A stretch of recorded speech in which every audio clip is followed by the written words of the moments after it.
I get nervous about 10 minutes before I hear my music.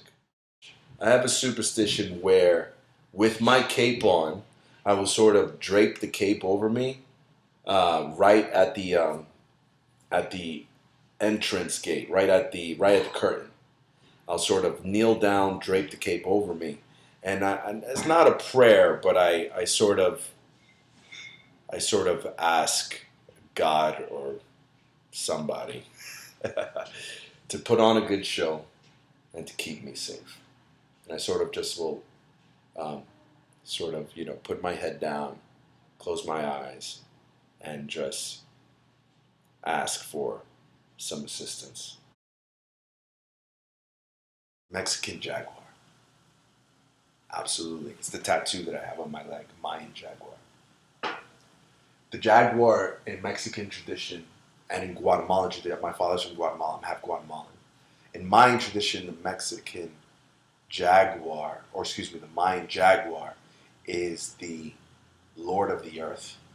And because he's the god of the earth, he's the symbol of the warrior that protects territory. I've only been really wrestling for about 3 years, although I've been obsessed with it for a lot longer. My first exposure in the ring was in 2001, but I've been seriously training for the last 3 years. So we'll have about at least an hour, hour to 2 hours of straight chain, which is alternating holds and submissions. Chain work is basic grappling. So it's groundwork.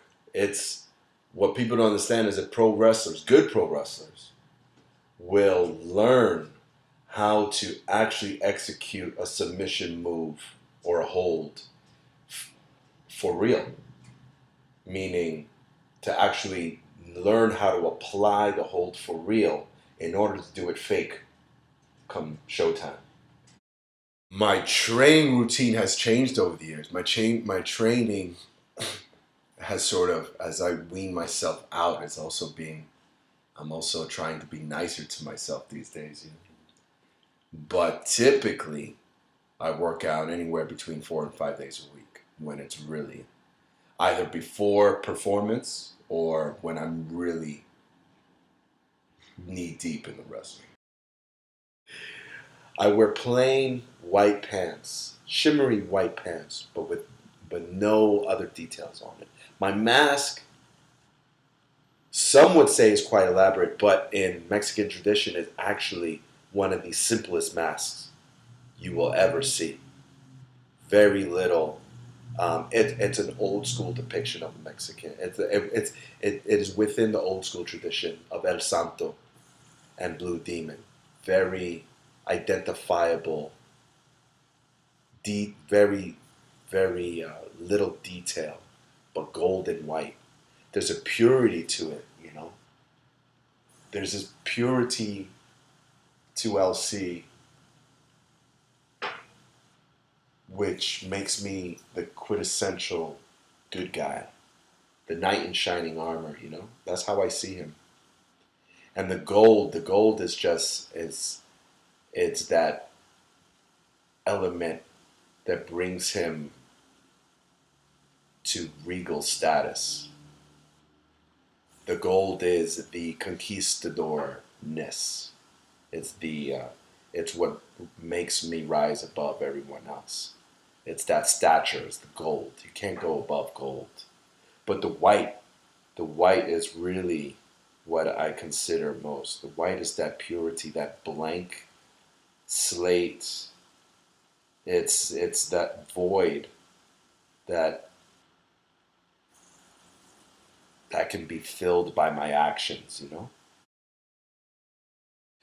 I have this nightmare where something goes completely wrong.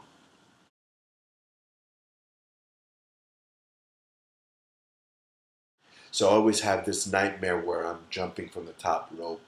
The light is shining a certain way and I see the crowd and it's all a blur. And you have all the confidence in the world.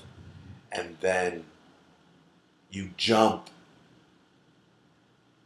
and you're like foot gets caught on the top rope, my foot gets caught on the top rope, or I slip, or my opponent doesn't catch me the right way, and I just take a head dive into the concrete floor outside the ring. You know, what's the worst part about that nightmare is not the fact that I get hurt, it's the fact that I mess up. I used to be far more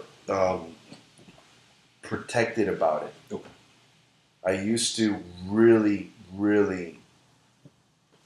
the mask is sacred. And I learned from, while being in Mexico, I learned to treat it as a sacred identity.